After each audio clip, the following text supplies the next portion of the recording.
Kejaksaan Agung terus menyelidiki dugaan korupsi yang dilakukan ex-kepala BGN Dadan Hindayana CS. Direktur Penyidikan Jampitsus Kejagung mengatakan pihaknya saat ini terus mengumpulkan barang bukti dengan melakukan penggeledahan di sejumlah tempat. Sampai saat ini masih ada melakukan penggeledahan, masih berlanjut di beberapa tempat.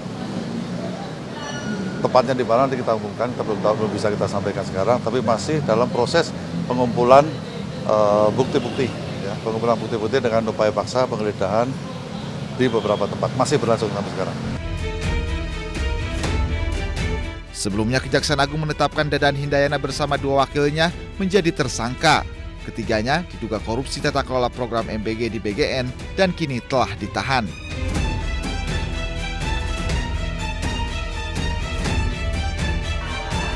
Kejagung menjelaskan tidak menutup kemungkinan akan adanya tersangka baru dalam kasus korupsi BGN. Tim Liputan iNews melaporkan.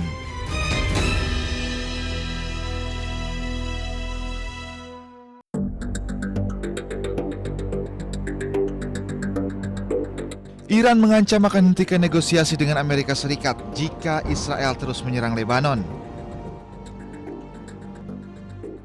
Bahkan, Ketua Parlemen sekaligus Kepala Negosiator Iran, Muhammad Bagher Ghalibaf, menyebut tidak hanya hentikan negosiasi, tapi juga akan ambil tindakan jika Israel terus lancarkan serangan ke Lebanon.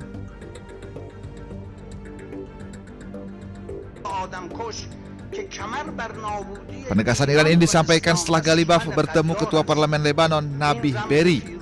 Dalam percakapannya dengan Berry, Iran inginkan gencatan senjata di seluruh wilayah Lebanon.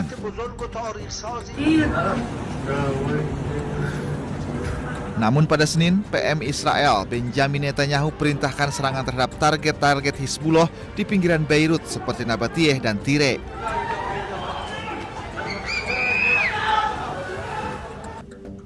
Presiden Amerika Serikat Donald Trump pun mengaku telah meminta PM Israel Benjamin Netanyahu tidak menyerang Beirut dan menarik pasukannya. Trump juga mengklaim Israel Hizbullah setuju gencatan senjata.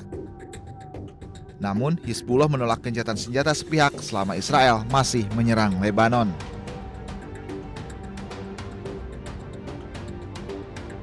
ידע כל חורש רעה נגד ישראל שמזימותיו ייכשלו. המחיר שהוא ישלם יהיה כבד ביותר. המחיר שאיראן כבר שילמה הוא כבד מאוד מאוד. היסודות של משטר האימים הזה באיראן נסדקו. הוא לא ישוב להיות מה שהיה, ואני אומר לכם, סופו ליפול.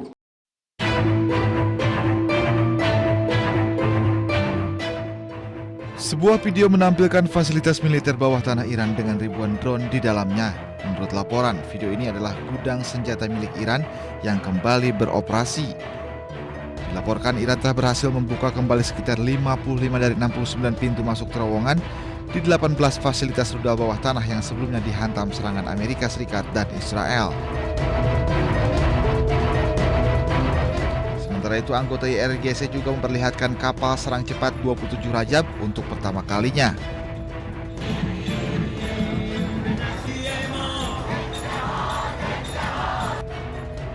Kapal terbaru Iran ini dipamerkan dalam peringatan 90 hari perang dengan AS dan Israel. Kapal ini digunakan armada nyamuk untuk operasi penyergapan dan penyerangan di perairan Iran termasuk Selat Hormuz. Dikutip dari stasiun televisi Iran, Press TV, kapal ini mampu menembakkan 2 rudal jelajah dengan jangkauan 700 km dan mampu beroperasi melalui gelombang tinggi 3 meter. Kapal serang cepat ini dirancang sebagai bagian dari armada taktis berkecepatan tinggi di Teluk Persia, mampu melaju di kecepatan 100 knot atau 185 km per jam, menjadikannya salah satu kapal perang tercepat di kelasnya.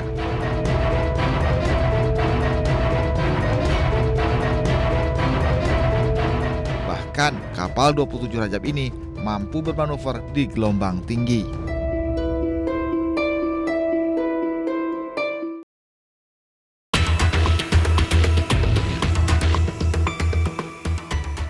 Pertemuan antara Koordinator Tetap Perserikatan Bangsa-Bangsa PBB di Iran, Christine Weigand, dengan Menteri Luar Negeri Iran Abbas Araghchi berlangsung di Teheran. Dalam pertemuan itu, Christine Weigand menyerahkan surat kepercayaan kepada Arakci yang merupakan bagian dari awal masa tugas Weigand. Sebelumnya, Weigand resmi ditunjuk oleh Sekretaris Jenderal PBB sebagai koordinator residen PBB di Iran pada Februari lalu.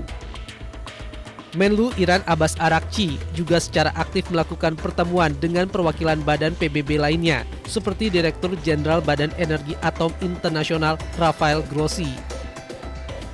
Pertemuan yang berlangsung pada Februari lalu membahas isu terkait program nuklir Iran dan pembicaraan tidak langsung dengan Amerika Serikat.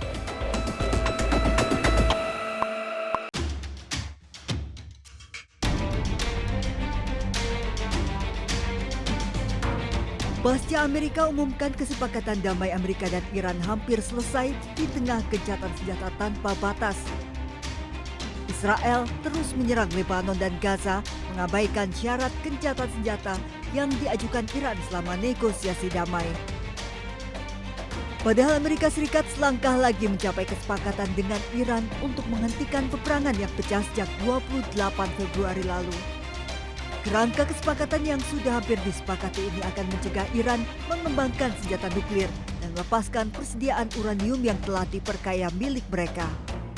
Mekanisme tersebut akan ditetapkan lewat pembicaraan AS-Iran selama 60 hari ke depan. Namun Netanyahu tiba-tiba mengumumkan akan menyerang Beirut dan memerintahkan Beirut dikosongkan, memicu kepanikan dan eksodus warga. Mengetahui Israel kembali berulah di tengah gencatan senjata, Korps Garda Revolusi Iran pun mengeluarkan ancaman akan menyerang balik jika Israel tetap menyerang Lebanon dan Gaza.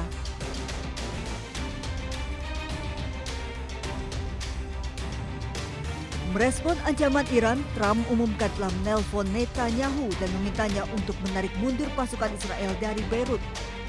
Ia juga meminta Hizbullah untuk berhenti menyerang. Namun tak berselang lama, Trump melalui akun media sosialnya kembali memerintahkan Iran untuk segera menyerah dan minta militer Iran segera meninggalkan Teheran.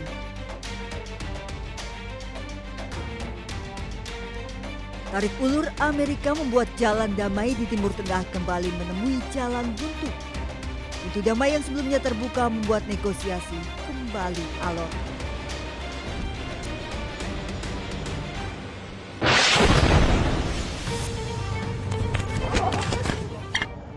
Israel kembali menyerang jalur Gaza Palestina, tepatnya di permukiman di kamp pengungsian Nusairat. Serangan udara Israel menargetkan 2 blok perumahan di kamp tersebut. Akibatnya sejumlah rumah, gedung, hingga kendaraan mengalami kerusakan parah.